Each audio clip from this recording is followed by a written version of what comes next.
غازی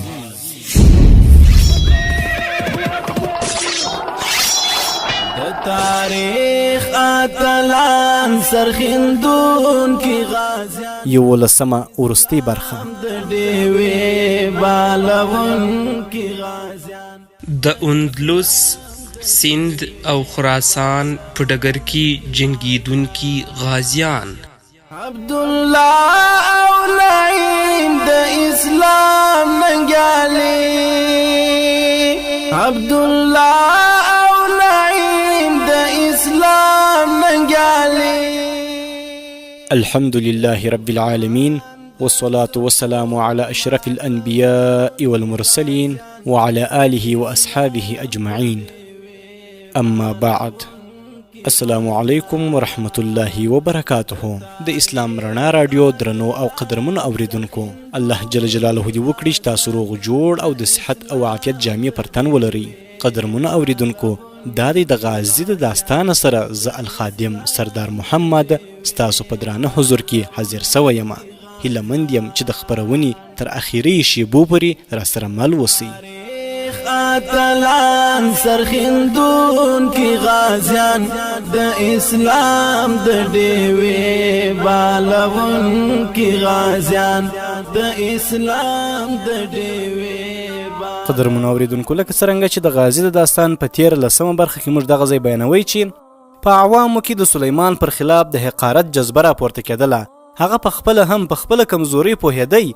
د خدای جل جلاله په لاره کې د مال او سرشندونکو سرتیرو یوازې د خلیفه د خوښۍ لپاره خپلې وینې بهول نه خوښوله، ځکه خو د فتحو هغه لومړنۍ سلسله یو څه سسته سوې وه. د ابن صادق د یو دم ورکېدو په وجه خلیفه اندېښمن سو. هغه ته د درواغو تسلي ورکوونکی او له مصیبتونو نه بې پروا کوونکی څوک نه و.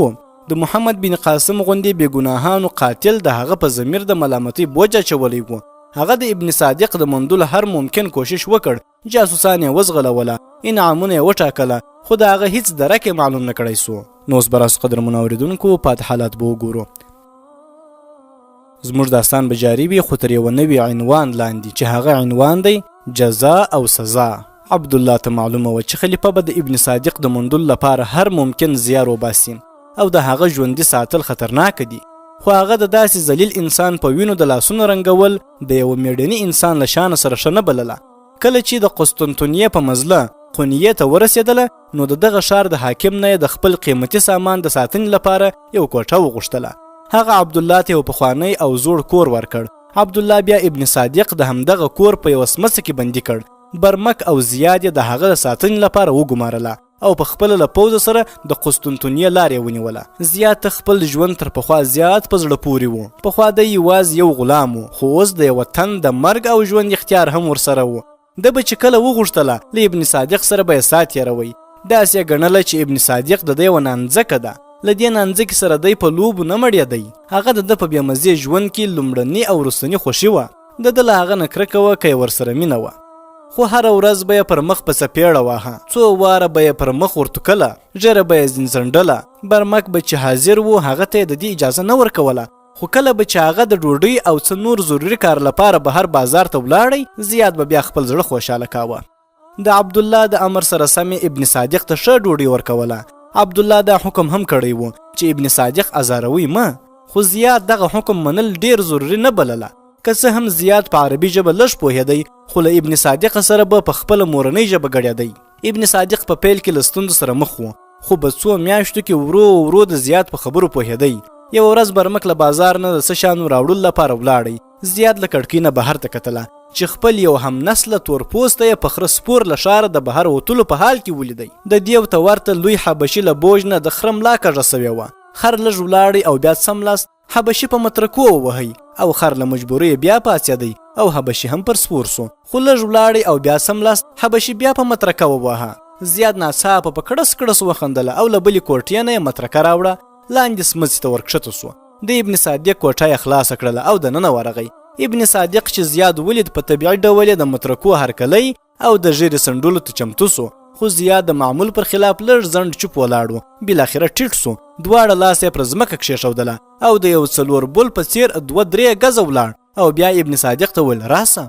ابن صادق د هغه په مطلب ونه پوهېدی. نن د کومې نوې لوبې پیل هغه ورخطا کړ.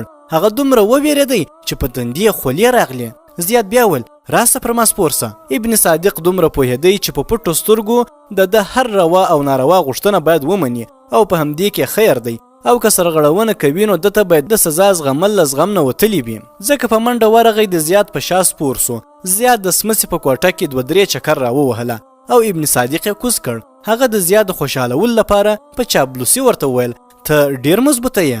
خو زیاد د هغه خبرو ته چندانې پاملرنه ونه کړه. جګ سو په لاس یې هغه په ملا خم کړ. ورته یې وویله اوس زما وار دی. ابن صادق پوهېدی چې د دغه درانه دیو تر وزن لاندې به یې ملا ماته سي، خو له مجبوري ځان تقدیر ته وسپاره. زیاد خپله مترکه په لاس کې واخیستله او د ابن صادق په شا سپور سو. د هغه ملا د ده تر بوج لاندې کږه سوله. هغه ته له دومره وزن سره تګ ممکن نه و. په تکلیف یې 2-3 ګامه واخیستله او بیا ولوېد. زیاد د مترکو ګزارونه پرې پیل کړل تر دې چې ابن صادق بې سده سو. زیاد هغه راپورته کړ او دیوال ته یې تکیه وکښېناوه او په خپله په منډه بهر ته ووتی. لږ ځنډ وروسته یې په یو پتنوس کې لږ انګور او 2 دانې مڼې راوړې. بیا راغی. ابن صادق چې راپسد سو سترګې وغړولې. زیاد یې په خوله کې د انګورو 2 دانې ورکښېښودلې. بیا یې په خپل خنجر یوه مڼه ټوټې کړه. نیمایي ابن صادق ته په خوله ورکړه. کله چې ابن صادق خپله برخه وخوړله زیاد یو بل سیب هم ټوټه کړ او نیمایي بیا ورکړ. ابن صادق ته معلومه و چې زیاد کله کله له ضرورت نه زیات مهربانه وي، ځکه یې د 2مې مڼې له خوړلو وروسته 3مه په خپله راپورته کړله. زیاد خپل خنجر په پتنوس کې ایښی و. ابن صادق بې پروایي وښودله او خنجر یې راوچت کړ. مڼه یې پرې سپینه کړله. زیاد د هغه هر حرکت ته په ځیر ځیر کتله. ابن صادق خنجر بیرته محل ته پرېښود او ویې ویل د مڼې پوستکی بدن ته تاوان رسوي. زیاد وویل هو. زیاد هم د ده په تقلید بله مڼه راواخیستله. پوست یې ترې لرې کړ. د زیاد لاس معمولی زخمی سو. هغه په لاس خوله کښېښودله او ویې زبېښه. ابن صادق ورته وویل راوړه زه یې درته سپینه کړمه. زیاد سر وخوځوه. خپله مڼه او خنجر یې دواړه هغه ته ورکړله. ابن صادق مڼه پوست کړه او بیا یې ورکړه. ورته یې وویل نورې خورې؟ زیاد د هو په دود سر وخوځاوه او ابن صادق بله مڼه اوچته کړه. په سپینولو یې پیل وکړ. د ابن صادق په لاس کې خنجر و او زړه یې درزېده. غوښتل یې چې یو ځل خپل قسمت وازمويي، خو هغه ویرېدی چې زیاد به یې له حملې نه وړاندې راقابو کړي. هغه څه سوچ وکړ او بیا یې ناڅاپه دروازې ته وکتل او ویې ویل څوک را روان دی؟ زیاد هم شاته وکتله. ابن صادق په یوه ګزار خنجر د هغه په سینه تر مټې پورې ښخ کړ او بیا ژر 2 ګامه شاته ولاړ. زیاد له غوسې نه ورېږدېد. جګ سو. دواړه لاسونه د ابن صادق د مرۍ خفه کولو لپاره وغځوله. ابن صادق د ده په نسبت زیات چالاکه و. ژر یې منډه واخیستله او د بندیخانې بل کونج ته یې ځان ورساوه. زیاد چې ورنږدې سو هغه بیا بل کونج ته ترې وتښتېدی. زیاد غوښتل چې راایسار یې کړي، خو هغه یې راقابو نسو کړلی. د زیاد ګامونه ورو ورو سستېدله. د زخم وینې د ده د جامو له لمدولو نه وروسته په ځمکه څڅېدلې. د هغه توان ځواب ورکړی و. دواړه لاس یې په سینه ونیوله او په ځمکه کښېنستی او بیا ورو پر ځمکه پرېوت. ابن صادق په یو کونج کې ولاړ و او لړزېدی. چې کله هغه ډاډه سو چې زیاد مړ سوی دی او یا بېخوده سوی دی نو ور وړاندې سو. له جیب یې کلیانې راواخیستلې. دروازه یې خلاصه کړله او بهر ته ووتی. برمکله له بازاره نه و راغلی. ابن صادق چې ځان خلاص کړ 2 ګامه یې منډه واخیستله، خو چې لږ وړاندې ولاړی دا یې احساس کړه چې دته په ښار کې کوم خطر نسته. ډاډه سو او عادي روان سو. د ښار د خلکو نه یې د بهر حال معلومولو وروسته رمله ته د تلو اراده وکړله چې خلیفه ته خپل داستان واوروي. د ابن صادق د خلاصېدو 2 ورځې وروسته دا خبرونه خپاره سوله چې خلیفه عبدالله د پوځ له مشرۍ نه لرې کړی دی او هغه لاس او پښې زولنې رمله ته ورخوځول سوی دی. د ابن صادق په باب دا مشهوره سوله چې په اندلس کې لوی مفتي ټاکل سوی دی او هماغه لوري ته روان دی. په 99 هجري کال خلیفه سلیمان پوځ ورسره واخیست او په خپله یې په قسطنطنیه حمله وکړله. خو لا یې د فتح ارمان نه و پوره سوی چې له دنیا نه یې سترګې پټې کړلې. له هغه نه وروسته د خلافت په مسند عمر بن عبدالعزیز رحمه الله کښېنستی. عمر بن عبدالعزیز رحمه الله د امیو کورنیو له ټولو خلیفګانو نه په عادت او چلن کې زیات توپیر درلود. د هغه د خلافت دوره د امیانو د خلافت د دوران یو روښانه باب و. د نوي خلیفه لومړنی کار د مظلومانو فریاد ته رسېدل و. ستر مجاهدین چې د سلیمان بن عبدالملک په امر بندیان سوي و او په بندیخانو کې پراته و ژر تر ژره ټول آزاد کړل سوله.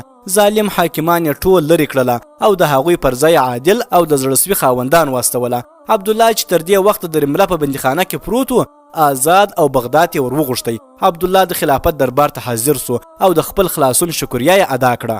امیر المؤمنین عمر بن عبدالعزیز رحمه الله وپوښتله ته چیرې ځې؟ عبدالله ورته ویل امیر المؤمنینه ډیر ځنډ وسو چې له کور راوتلی یم، اوس زه ځمه کور ته. امیر المؤمنین وویله ما ستا په حق له یو فرمان ورکړی دی. عبدالله وویل امیر المؤمنینه زه به په خوښۍ ستا د فرمان تعمیل کوم. ثاني عمر رحمه الله یو کاغذ عبدالله ته ورکړ، ورته یې وویله ما ته د خراسان والی ټاکلی یې، تر یوې میاشتې پورې کور ته ولاړ سه او بیا راسه ځان خراسان ته ورسوه. عبدالله سلام وکړ، څو ګامه ولاړ خو بیا ودرېد. امیر المؤمنین ته یې وکتله. امیر المؤمنین ورته وویله ته نور څه وایې؟ عبدالله ورته وویله امیر المؤمنینه زه مې د خپل ورور په حق له یو عرض کوم. د دمشق له بندیخانې نه د ویستلو پلان ما جوړ کړی و. هغه بې ګناه و. د هغه ګناه دا وه چې د محمد بن قاسم او قتیبه بن مسلم ښی لاس و او هغه د خلافت دربار د دې لپاره حاضر سو چې د قتیبه له قتل نه خلیفه منع کړي. ثاني عمر رحمه الله وپوښتله ته د نعیم بن عبدالرحمن خبره کوې؟ عبدالله ورته هو امیر المؤمنین هغه زما کشر ورور دی. خلیفه وپوښتله هغه اوس چیرې دی؟ عبدالله وویل په هسپانیه کې دی. ما هغه ابو عبیده ته لیږلی و خو زه ویرېږم ځکه خلیفه پخوا ابن صادق هلته د لوی مفتي په توګه استولی او هغه د نعیم د وینو تږی دی. امیر المؤمنین وویله د ابن صادق په باب زه همدا اوس د اندلس والي ته فرمان استوم چې زنځیر او زولنې دمشق ته راواستوي او زه ستا د ورور خیال هم ساتم. عبدالله ویل امیر المؤمنین له هغه سره یو ملګری هم دی او هغه هم ستا د مهربانۍ د نظر حقدار دی. امیر المؤمنین کاغذ واخیست او د اندلس د والي په نامه یې لیک ولیکی او یو صفایي ته یې ورکړ. ویې ویله اوس ته خوښ یې؟ ما ستا ورور د جنوبي پرتګال والي وټاکی او د هغه دوست می په پوسټ کې د یو مناسب منصب سپارښت کړی دی او د ابن صادق په باب می هم لیکلی دی. عبدالله په ادب سلام وکړ او رخصت سو. د اندلس والی په قرطبه کې اوسېدی. هغه چې په جنوبي پرتګال کې د یو نوي جنرال زبیر د فتح احوال اوریدی ډیر خوشحاله سو. ابو عبیده ته لیک واستوي او د زبیر د لیدلو او ملاقات هیله یې وکړه. نعیم قرطبه ته ورغی او د اندلس د والی په خدمت کې حاضر سو. د اندلس والی په ډیره مینه د هغه هرکلی وکړ او په خپل شی څنګ کې کښېناوه. د اندلس والی وویل زه ستا په لیدو ډیر خوښ سوم. ابو عبیده په خپل لیک کې ستا ډیر ستاینه کړې ده. څو ورځې کېږي چې زه خبر سوی یم غرنیو خلکو بغاوت کړی دی. زه تا د هغوی د ځپلو لپاره ور استوم. ته به تر سبا پورې تیار سې. نعیم وویله که بغاوت وي نو باید همدا نن ولاړ سم او د بغاوت د اور خپرېدو ته باید موقع ورنکړو. د اندلس والی وویل ډیر ښه زه اوس د پوځ امیر د مشورې لپاره راغواړم. نعیم او د اندلس والی خبرې کولې چې یو سپاهي دننه ورغی او ویې ویل لوی مفتي له تاسو سره لیدل غواړي. والی وویل ورته ووایه چې تشریف راوړي. هغه بیا نعیم ته وویله تا ښایي له هغه سره نه وي لیدلي. د هغه له راتګ نه یوه هفته نه ده تېره سوې. د امیر المؤمنین له ځانګړو دوستان نه ښکاري او زه په دې افسوس کوم چې هغه د دې منصب لپاره وړ سړی نه دی. نعیم پوښتنه وکړه د هغه نوم څه دی؟ والی ځواب ورکړ ابن صادق. نعیم ټکان وخوړ ویې ویل ابن صادق؟ والی پوښتنه وکړه آیا ته هغه پیژنې؟ په دې کې ابن صادق دننه ورغی او د هغه په لیدو د نعیم په خیال کې ور وګرځېدله چې یو نوی مصیبت یې پر سر درېدلی دی. ابن صادق چې خپل پخوانی حریف ولید حیران ودرېد. والی ابن صادق ته مخ ور واړوه ویې ویل دی زموږ د پوځ ډیر زړور قومندان دی نوم یې زبیر دی. ابن صادق ویل ښه او بیا لاس نعیم ته ور وغځاوه خو نعیم هغه ته لاس ور نه کړ. ابن صادق ویل تا لکه چې ونه پیژندلم زه ستا پخوانی دوست یم. نعیم ابن صادق توجه ونه کړه. والي ته وویل ما ته اجازه راکړه. والي وویل ته ودرېږه زه د پوځ د سالار په نامه یو لیک درکوم. ستا چې څومره پوځ په کار وي در سره بویه. بیا یې ابن صادق ته وویل ته هم کښېنه. ابن صادق د والی ترڅنګ کښېناست او د فرمان له لیکلو وروسته یې غوښتل نعیم ته یې وسپاري. ابن صادق ویل زه یې لیدلی سم؟ والی ویل په خوښۍ او بیا یې لیک هغه ته ورکړ. ابن صادق لیک واخیست ویې لوست او بیا یې بیرته والي ته ورکړ. ویې ویل نور د دې سړي د خدمت ضرورت نسته. تاسو د ده پر ځای بل څوک واستوئ. والی حیران سو. ویې پوښتل تا د ده په باب څه شک واخیستی؟ دی خو زموږ د پوځ ډېر غوره سالار دی. ابن صادق ویل منګر دا تا ته معلومه نه ده چې دی د امیر المؤمنین ډېر بد دښمن دی او د ده نوم زبیر نه نعیم دی او د دمشق له بندیخانې نه راتښتېدلی دی او دلته راغلی دی. والی اندېښمن سو. ویې ویل آیا دا رښتیا ده؟ نعیم چوپ و. ابن صادق ویل تاسو ژر تر ژره دی ونیسئ او همدا نن یې زما پریکړې ته عدالت ته حاضر کړئ. والی ویل زه بې له کوم ثبوت نه یو سالار نسم نیولی. تاسو له یو بل سره په لومړي ځل لیدو داسې چلن وکړ چې ستاسو ترمنځ د کوم پخواني جنجال غمازي کوي او که په دې صورت کې دی مجرم هم وي زه به یې دعوه تا ته وړاندې نه کړم. ابن صادق ویل تا ته باید معلومه وي چې د هسپانیې د لوی مفتي سره خبرې کوي. والی ویل او تا ته هم باید معلومه وي چې دلته زه د هسپانیې والی یم. ابن صادق ویل صحیح خو دا تا ته معلومه نه ده چې زه د هسپانیې د لوی مفتي نه پرته نور هم ډېر څه یم. نعیم وویله دی نه پوهیږي زه ورته وایم ته د امیر المؤمنین دوست د قتيبه بن مسلم رحمه الله، محمد بن قاسم رحمه الله او د ابن عامر رحمه الله قاتل یې. په ترکستان کې بغاوت ستا د مهربانیو په نتیجه کې وو او ته هغه بې رحمه انسان یې چې د خپل ورور او ورېرې په وژلو دې هم سرپه ونه کړه، خو اوس ته یوازې زما مجرم یې. دا یې وویل او نعیم د برېښنا په څېر توره وکښله او د هغه څوکه د ابن صادق په سینه ورکښېښودله. ویې ویله ما ته ډېر لټولی یې خو موندلی مې نه یې، نن تقدیر په خپله دلته راویستلی یې. ته د امیر المؤمنین دوست یې، هغه به ستا د دې انجام نه ضرور خفه سي، خو د اسلام راتلونکی مات د خلیفه له خوښۍ نه مهمه ده. دا یې وویله او نعیم توره اوچته کړله. ابن صادق د ولي په څېر په رېږدېدو سو، مرګ یې چې پر سر ولید سترګې پټې کړلې. نعیم چې دا حالت ولیدی توره یې بېرته ټیټه کړله. ویې ویل په دې توره مې د سند او ترکستان د مغرورو شهزادګانو ورمېږونه الوزولي دي، زه یې اوس تا په څېر د ذلیلو او بې زړو انسانانو په وینو نه رنګومه. نعیم توره بېرته په پوښ کې ننویستله او په کوټه کې د څه شېبې لپاره چوپتیا خپره سوه. د یو پوځي افسر راتلو سکوت مات کړ. هغه له راننوتلو سره د هسپانیې والي ته یو لیک ورکړ. والي لیک پرانیست او 2-3 ځلې سترګې خلاصې کړلې. ویې لوست او بیا نعیم ته وکتله. ویې ویل که ستا نوم زبیر نه نعیم وي نو ستا په باب هم په دې لیک کې څه ارشاد سته. دا یې وویله او لیک نعیم ته ورکړ. نعیم د لیک په لوستلو پیل وکړ. دا لیک خلیفه عمر بن عبدالعزیز رحمه الله راستولی و. د هسپانیې والي لاسونه وپړقوله او څو تنه سپایان دربار ته ورننوتله. هغه ابن صادق ته اشاره وکړله. ویې ویل دی ونیسئ. د ابن صادق په خیال کې لا نه ورتېرېدله چې د بخت ستوری به یې له ځلېدو سره داسې سمدستي بېرته په تورو وریځو کې پټ سوی وي. یوې خواته نعیم د جنوبي پرتګال د والي په حیث روان و او بلې لوري ته ابن صادق لاس او پښې زولنې څو سپایانو د دمشق په لور وخوځاوه. څو ورځې وروسته نعیم دا خبر واورېد چې ابن صادق دمشق ته د لارې په اوږدو کې چیرې زهر خوړلي او ځان یې وژلی دی. نعیم عبدالله ته لیک واستوه او د کور احوال یې ترې وغوښت. د هغه د لیک ځواب تر ډېره وخته رانغی. نعیم په ډېر انتظار ستړی سو او د 3 میاشتو لپاره په رخصت بصرې ته روان سو. څرنګه چې نرګس هم ورسره وه ځکه یې په سفر کې ځنډ راغی. کله چې کور ته ورسېد ورته معلومه سوه چې عبدالله د خراسان په لوري تللی دی او عذرا یې هم ورسره بیولې ده. نعیم خراسان ته د تلو اراده وکړه خو د هسپانیې په شمال کې د اسلام د لشکرو پرمختګ له امله هغه خپله اراده پرېښودله او بیرته راوګرځېدی. قدرمنو اورېدونکو زموږ دغه داستان به جریان لري خو تر یوه نوي عنوان لاندې چې هغه عنوان دی وروستۍ ذمهواري. ورځې په میاشتو او میاشتې په کلونو بدلېدلې او تېرېدې. د نعیم په جنوبي پرتګال کې د والي په توګه 18 کلونه تېر سوله. د هغه ځواني په بوډاتوب بدله سوې وه. د نرګس عمر هم تر 40 کلونه اوښتی و خو د هغې د ښکلي مخ په ښکلا کې ډېر بدلون نه و راغلی. عبدالله د نعیم مشر زوی د عمر په 15 کال په پوځ کې شامل سوی و. په 3 کلونو کې هغه دومره پرمختګ کړی و چې نعیم او نرګس پر خپل ځوان زوی ویاړ کاوه. دوهم زوی حسین تر مشر زوی نه 8 کاله کشر و. یوه ورځ حسین په کور کې د لرګي په یوه تخته د غش ویشتلو تمرین کاوه. نرګس او نعیم په برنډه کې ولاړ وه او د خپل ځیګر د ټوټې ننداره یې کوله. د حسین څو غشي په نښه ونه لګېدله. نعیم په مسکا ور وړاندې سو او د حسین تر شا ودرېد. حسین غشي په لینده کې کښېښود. پلار ته یې وکتله او په تخته یې نښه ونیوله. نعیم ورته ویل زویه ستا لاس لړزیږي او غاړه هم کږه نیسي. حسین ورته ویل پلاره ته چې زما په عمر وې نو لاس دې نه لړزېدی؟ نعیم ورته ویل زویه زه چې ستا په عمر وم نو الوتن کې مرغان مې راغورځوله او کله چې ستا نه 4 کاله په عمر لوی سومه د بصرې په هلکانو کې تر ټولو ښه غشي ویشتونکی وم. حسین ویل پلارجانه ته نښه ووله چې ویې ګورم. نعیم له هغه نه لیندې او غشي واخیستله او د تختې په منځ کې نښه وویشتله. بیا یې هغه ته د غشي ویشتل ور وښودل. نرګس هم دوی ته نږدې ولاړه وله. ناڅاپه یو ځوان آس د کور په درشل کې ودراوه. نوکر دروازه بیرته کړله. سپاره آس نوکر ته پرېښودی او په منډه کور ته ننوت. نعیم چیغې کړلې عبدالله او بیا یې هغه په غیږ کې ټینګ کړ. نرګس په خپلو کتو په زرګونو دعاګانې ورته کولې او ور وړاندې سوله. زویه راغلې؟ الحمدلله چې په خیر راغلې. نعیم وپوښتله زویه څه خبر دې راوړی دی؟ عبدالله سر ځوړند کړ. ویې ویل پلارجانه کوم ښه خبر مې نه دی راوړی. د فرانسې په جګړه کې موږ سخت تاوان وګاله او په ماته بیرته راستانه سو.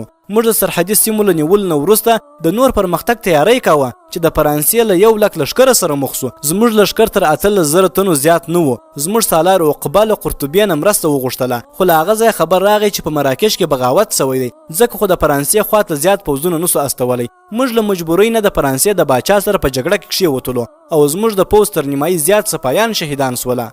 نعیم پوښتنه وکړه عقبه اوس چیرې دی؟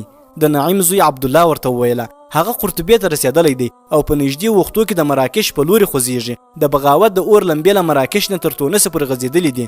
بربریانو ټول مسلمان حاکمان وژلي دي. معلومه سوې ده چې په دې بغاوت کې د رومیانو لاس هم دی. نعیم وویله عقبه یو زړور سپایي دی خو لایق سالار نه دی. ما د اسپانیا والي ته وویله چې ما در سره ونیسه خو خبره یې ونه منله. عبدالله ویل ښه پلارجانه ماته اجازه راکړه. نرګس ویل اجازه؟ ته چیرې ځې؟ عبدالله ویل مورجانې زه یوازې ستا او د پلارجان لیدو ته راغلی وم. زه له پوځ سره مراکش ته روانېږم. نعیم وویله ښه ده خدای جل جلاله دې په خپل امان کې وساته. عبدالله ویل ښه مورې خدای په امان. دا یې وویله او عبدالله حسین په غېږ کې ونیاوه او هغه چې څومره په بیړه راغلی و هماغسې په منډه بیرته ولاړی. د بربریانو په بغاوت کې په زرګونه تنه مړه سوله. هغوی د مسلمانو حاکمان له وژلو نه وروسته د خپلواکۍ اعلان وکړ.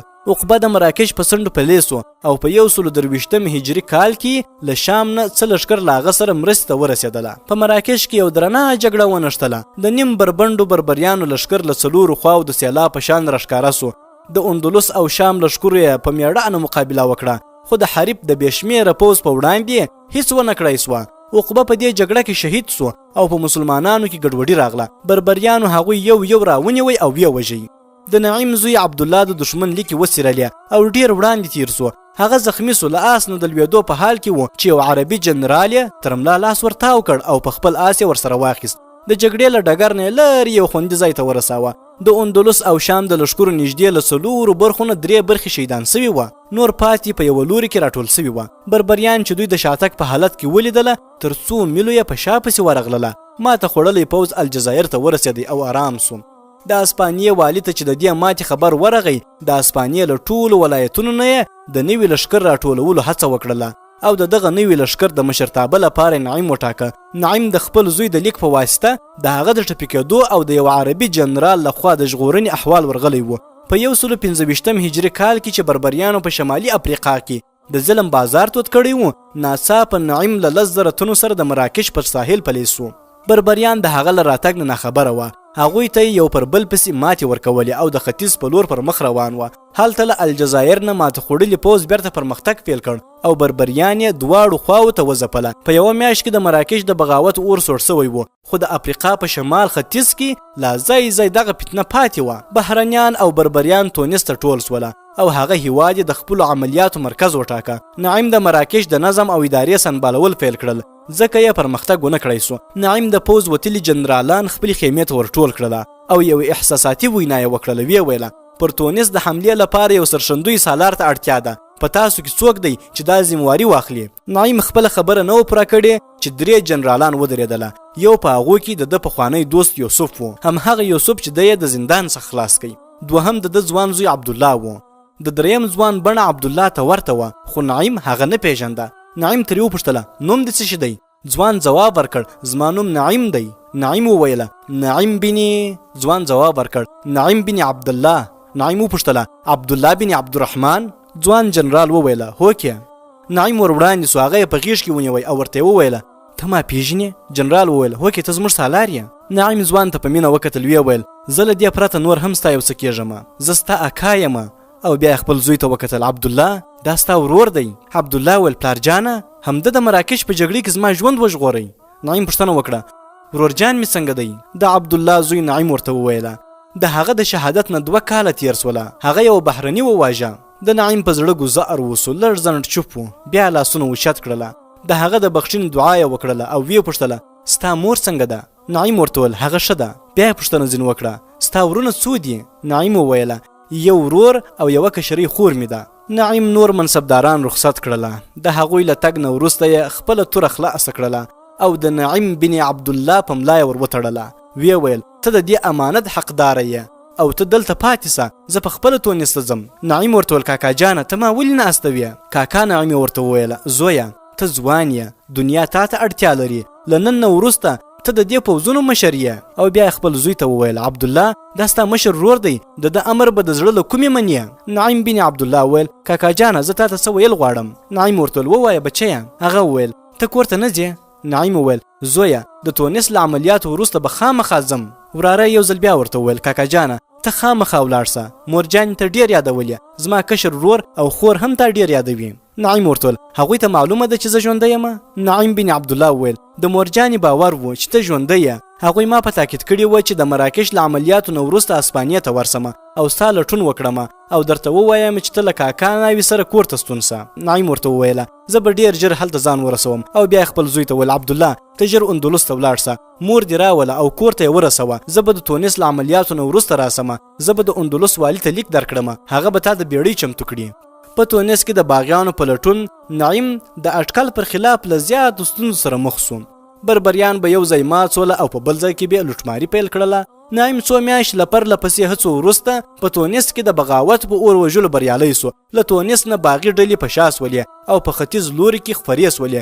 نعیم د باغیانو د ځپلو تکل کړی و او پر مخ ولاړی. د تونس او قیروان ترمنځ باغیانو له دوی سره څو ځلې جګړې وکړلې خو بالاخره به مات سوله. قیروان ته نږدې په وروستۍ جګړه کې نعیم سخت ټپي سو. د یې په بېصدۍ قیروان ته راوی او د هغه ځای حاکم له ځانه سره وساتئ. د نعیم د علاج لپاره تجربه کار ډاکټر راوستی. نعیم ډېر وروسته راپست سو خو د ډېرې وینې د بهېدو په وجه دومره کمزوری سوی و چې په ورځ کې به څو ځله بېهوشه کېدی. تر یوې هفتې پورې نعیم مرګ او ژوند سره په کشمکش کې پر بستره غځېدلی و. د قیروان حاکم چې د دغه حالت ولید له فسطاط نه یې مشهور ډاکټر ور وغوښتی. طبیب چې د نعیم زخم ولید تسلي ورکړه خو دا یې هم وویله چې تر ډېره وخته باید استراحت وکړي. 3 هفتې وروسته د نعیم حالت لږ غوره سوله او هغه کور ته د تلو اراده وکړله. کور په بصره کې و خو طبیب وویله زخم تر اوسه پورې نه دی روغ سوی، په سفر کې د بیرته شکېدلو امکان دی، ځکه خو لږ تر لږه 1 میاشت نور هم خامخا ته باید علاج ته دوام ورکړي. زه بیریږم چې دا د زهرجنې وسلې زخم نه وي او کېدای سي د وینې د خرابۍ په وجه یو ځل بیا خراب سي. نعیم 1 هفته نور هم صبر وکړ خو کور ته د تګ لپاره هره ورځ ناکراري زیاتېدله. هغه ټوله شپه په بستره اړخ په اړخ اوښتی. زړه یې غوښتله چې یو ځل والوځي او هغه جنت نظیر وطن ته ځان ورسوي. د هغه باور و چې نرګس به اوس رسېدلی وي او له عذرا سره به د ریګونو په غونډیو ولاړه وي، زما د ورتګ انتظار به کوي. 6 ورځې نورې هم تیرې سولې خو د زخم یو ځل بیا زولن سو. سپکه تبه یې هم ورسره پیدا سوله. طبیب ورته ویله چې دا ټول د زهرجنې وسلې د زخم اثر دي. زهر یې رګونو او ریښو ته رسېدلی دي، ځکه خو باید تر ډېره وخته دلته پاته سي او علاج جاري وساتي. یو ځل نیمه شپه نعیم په خپله بستره پروت و. سوچ یې کاوه چې عذرا به په څه حالت کې ګوري. وخت به د هغې په معصومه څهره باندې څرنګه کرښې راکښلي وي. د غمجنې څېرې په لیدلو به د هغې په څېره څه اغېزه وکړي. کله به یې چې ټپي کېدو ته پام سو په زړه کې به ور وګرځېدله چې لکه چې تقدیر ته یې اوس هم کور ته تګ منظور نه دی. هغه پخوا هم څو ځله زخمي سوی و خو د هغو ټپونو کیفیت څه بل وړ و. هغه په زړه کې وویله شاید د دې ټپ نه د مرګ غېږې ته ولاړ سمه. خو زه باید نرګس او عذرا ته ډېر څه ووایم. خپلو زامنو او ورېرونو ته باید نصیحتونه وکړم. زه له مرګ نه ویریږم، له مرګ سره تل لوبېدلی یم، خو دلته د مرګ په انتظار پرېوتل ماته مناسب نه دي. ماته عذرا د کور د ورتلو پیغام راکړی، هغه عذرا چې د هغې د معمولي خوښۍ په خاطر مې کله پر ژوند لوبې راته اسانې بللې دي او له هغې پرته به د نرګس د زړه څه حالت وي. زه باید خامخا ولاړ سمه، ما هیڅوک نسي را ایسارولی. نعیم دا وویله او له بسترې نه جګ سو. د مجاهد اراده پر بدني کمزوري غالبه سوله او دی د یوې بېساري جذبې سره راپورته سو او په کوټه کې قدم واهه. هغه دا هیره کړه چې دی ټپي دی او بدن یې د اوږده سفر لپاره روغ نه دی. اوس د ده په ذهن کې یوازې نرګس، عذرا، د عبدالله وړوکي زامن او د کلي ښکلي د خرماو باغونه راګرځېدله. زه به خامخا ځم. دا د ده وروستۍ پرېکړه وه. په کوټه کې قدم واهه. ناڅاپه ودرېد. د کوربه نوکر ته یې غږ وکړ. نوکر په منډه ورغی، کوټې ته ورننوت او چې نعیم یې پر بستره د غځېدو پر ځای په قدم وهلو ولیدی هک پک سو. هغه وویل طبیب ویل چې ته باید د ګرځېدو را ګرځېدو نه ډډه وکړې. نعیم ورته ویل ورسه زما آس تیار کړه. نوکر ویل ته چیرې ځې؟ نعیم ویل ته آس تیار کړه. نوکر ویل منګر اوس؟ نعیم په غوسه ویل همدا اوس. نوکر ویل د شپې مهال به ته چیرې ځې؟ نعیم ورته ویل تا ته چې وایم هغه وکړه، بې ځایه پوښتنو ته له ما سره وخت نسته. نوکر وویرېد، له کوټې نه ووتی. نعیم بیا په بستره وغځېد او په خیالونو کې ورک سو. لږ ځنډ وروسته نوکر بیرته راغی، ویې ویل آس تیار سو خو. نعیم یې خبره ورغوسته کړله. ځواب یې ورکړ ته چې څه وایې زه پرې پوهېږم، زما یو ضروري کار دی. خپل مالک ته ووایه د اجازې په خاطر مې ستا ویښول ورته لازم ونه بلله. له سهار نه د مخه نعیم له قیروانه نږدې 2 میله وړاندې تللی و. په دې اوږده سفر کې دا احتیاط ده ضرور کوئ چې آس یې ګړندی نه ځغلوئ او له لږ مزل وروسته به استراحت کاوه. فسطاط ته چې ورسېد 2 ورځې استراحت وکړ. د هغه ځای والي پر نعیم ټینګار وکړ چې له ده سره پاتې سي، خو چې نعیم په هیڅ صورت هم دې ته حاضر نسو نو د لارې ټولو پهردارانو ته یې د هغه د ورتګ خبر ورکړ او هغه ته د هر ډول اسانتیاو برابرولو فرمان صادر کړ. نعیم چې څومره خپل هدف ته نږدې کېدی د خپل زخم د رغېدو احساس یې کاوه. له څو ورځو مزلنه وروسته یو ماښام هغه له یوه دښتې نه تېرېدی. د دوی کلی یوازې څو میله لرې و. له هر ګام سره یې نوي هیلې او امیدونه راویښېدله. د هغه زړه د خوښۍ په سمندر کې غوټې وهلې. ناڅاپه یې د لویدیځ پر افق ګردونه ولیدله. په یوه ساعت کې دغه ګردونه هرې خواته خپاره سوله او فضا تیاره سوه. نعیم د شګلنې دښتې له توپانونو نه ښه خبر و. هغه د توپان له مصیبت نه وړاندې ځان کور ته رسول غوښتله. آس یې ګړندی کړ او چې کله یې د شمال لومړۍ څپه پر مخ ولګېدله نو آس یې چرګامه پرېښود. د آس د ځغلولو له امله د نعیم د ټټر زخمونه بیا وشکېدله او وینې ترې وبهېدلې. هغه په دې حالت کې نږدې 2 میله فاصله نور هم ووهله تر دې چې توپان راګیر کړ. له څلورو خواوو سوځنده شګې راالوتلې. آس چې نور د وړاندې تلو توان نه درلودی ودرېد. نعیم چې له مجبورۍ نه له آس نه راکښته سو او د شمال مخالف سمت ته یې مخه واړوله ودرېد. آس یې د خپل خاوند په څېر سر ځوړند کړ او ودرېد. نعیم د سوځنده ریګونو نه د ځان ژغورنې په خاطر نقاب پر مخ راکش کړ. ازغې لرونکي بوټي به شمال راوړل او د نعیم پر بدن به له لګېدو نه وروسته د شمال له توندې څپې سره الوتله. د ده په بدن کې ډېر اغزي ننوتله. نعیم په یوه لاس د آس جلب نیولی و او پر بل به یې په خپل ځان او لمنې نښتې ازغه لرې کوله. د آس جلب یې لږ سست نیولی و او کله چې یو اغزی لرونکی بوټی په ډېر زور د آس پر ګېډه ولګېد آس وتورېدی او یو ټوپ یې وواهه. د نعیم له لاسه جلب ووت او آس لرې ولاړ. یو بل بوټی د آس پر غوږونو ولګېد او ازغې د آس په غوږونو کې ننوتله. آس له دې سره نور هم وتورېدی او په منډه سو په یوه لوري وتښتېد. نعیم تر ډېره په همدې ځای ولاړ و. د زخم وینو یې ورو ورو ګریوان ورلوند کړ او بدني ځواک یې شیبه پر شیبه کمزوری کېدی. له مجبورۍ نه هغه پر ریګونو کې کښېناست. کله کله به په دې ریګونو کې د ښخېدو له ویرې جګ سو. جامې به یې وڅنډلې او بیا به بیرته کښېناستی. لږ ځنډ وروسته د شپې تیارې د توپان تیارې نورې هم زیاتې کړلې. د شپې د اولې برخې له تیارېدو نه وروسته د شمال زور کم سو. ورو ورو هوا صافه او اسمان ښکاره سو او ځلېدونکې ستوري وځلېدله. نعیم له خپل کلي نه 8 میله لرې و. د هغه آس له لاسه وتلی و. په پښو کې د تګ توان نه و. د هغه په ذهن کې ور وګرځېدله چې که تر سهار نه وړاندې د ریګونو له دې سمندر نه تیر نسي نو سبا به د ورځې په لمر کې په دې ریګونو کې لټ پر لټ اوړي او سا به ورکوي. هغه د ستورو نه د سمت اندازه ولګوله او پیاده روان و. له 1 میل لارې وهلو وروسته یې بدن ځواب ورکړ. نا امید سو او پر ریګونو کې کښېناستی. منزل ته دومره نږدې همت بایلل د مجاهد د ارادې او عزم سره اړخ نه لګاوه. هغه یو ځل بیا جګ سو او د منزل په لور یې ګامونه اوچت کړل. پر ریګونو کې تر شنګورو پورې پښې ننوتلې. هغه په تلو تلو کې 3 ځلې ولوېد خو بیا به هم په همدغه اراده پورته سو او ګامونه به یې واخیستله. د تندې له زوره یې مرۍ وچه سوې وه او له کمزورۍ نه یې پر سترګو تیاره راتلله. سر یې ورباندې ګرځېدی. کلی لا 100 میله لرې و. هغه ته معلومه وه چې د کلي په لور بهېدلې ویاله دې ځای ته نږدې ده. هغه پر رېږدېدلو ګامونو 1 میل لاره نوره هم ووهله چې یو وړوکې ویاله ښکاره سوه.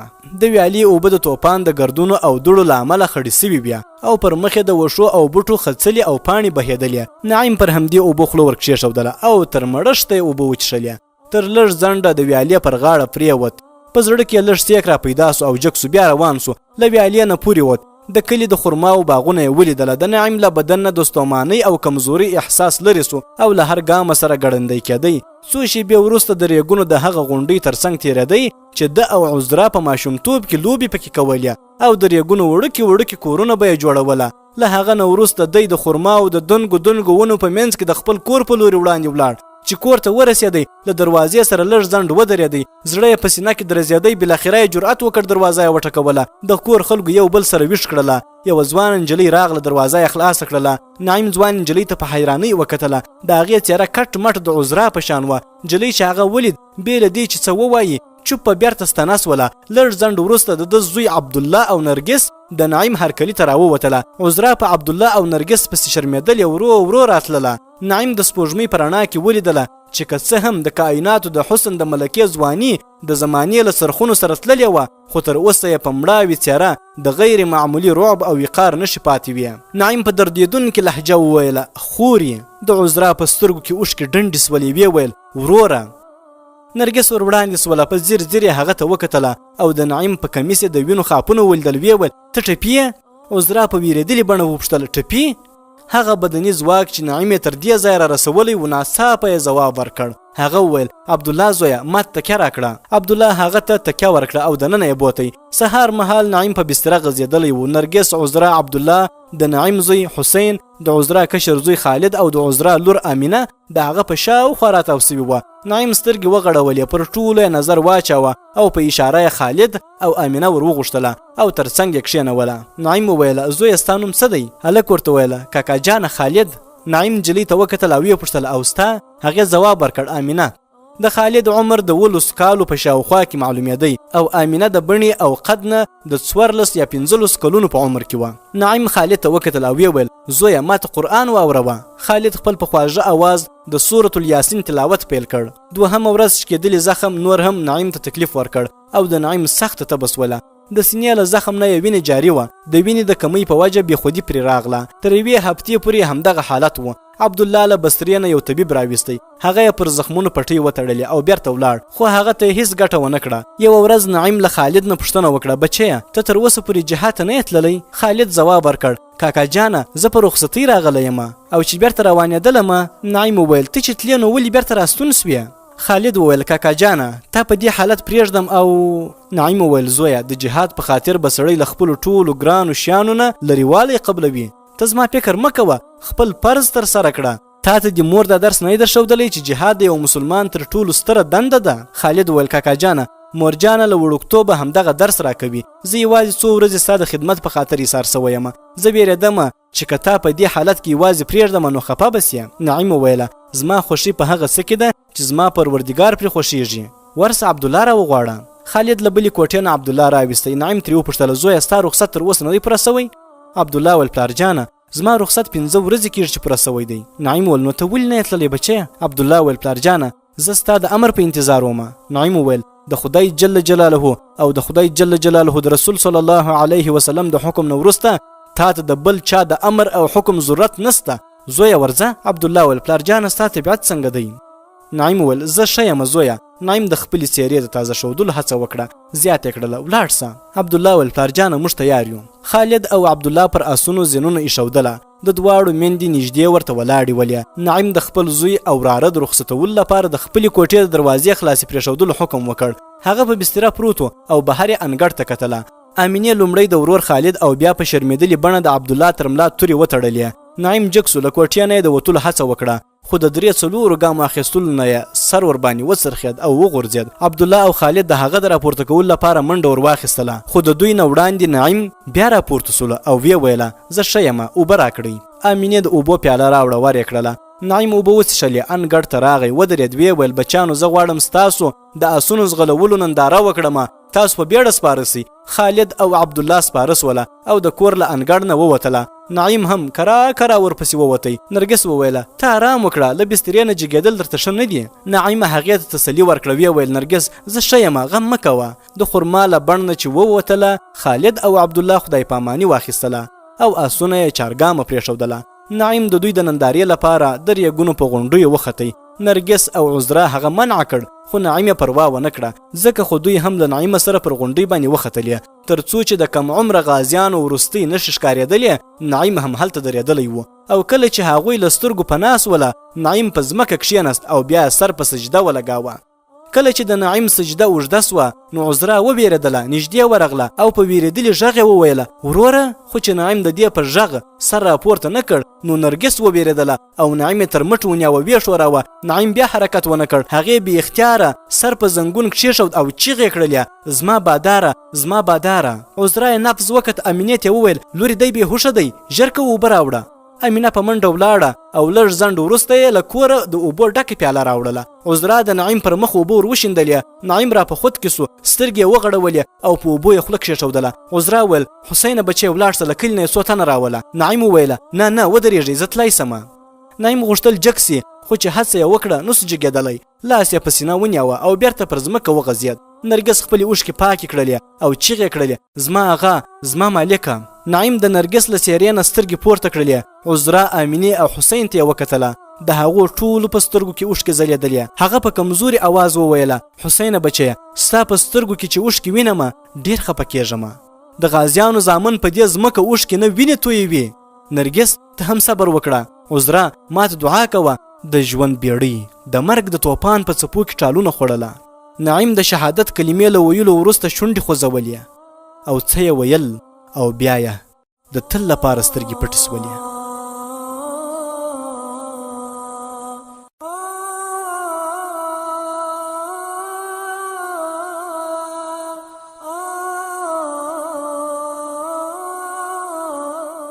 قدرمنو اورېدونکو دا وه د غازي د داستان ورستۍ 11مه برخه چې پر همدغه ځای پای ته ورسېدی چې د بني امیو د خلافت هغه زرین دور و چې په دغه وخت کې ډېر ځایونه فتح سوله.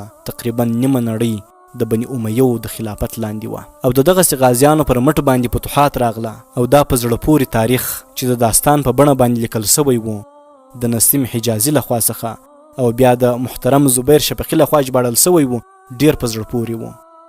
موږ باید د دغسې تاریخو څخه د دغسې داستانو څخه د دغسې ناولو څخه عبرت واخلو، نه دا چې موږ د خوند لپاره واورو. دلته زموږ هدف دغه دی چې کم تاریخونه بیانیږي دا د عبرت لپاره، دا د دې لپاره نه چې موږ پر دغه شانو باندې خوند واخلو، بلکې د دې لپاره چې موږ زده کړه ځین وکړو، عبرت ځین واخلو، د تیرو غازیانو، د تیرو هغو اتلانو هغه کارنامې، هغه جهادونه، هغه سرښندنې، هغه حالات موږ واورو او د هغه غازیانو پر قدم باندې قدم کښېږدو چې نن یې تاریخ موږ ته بیانوي.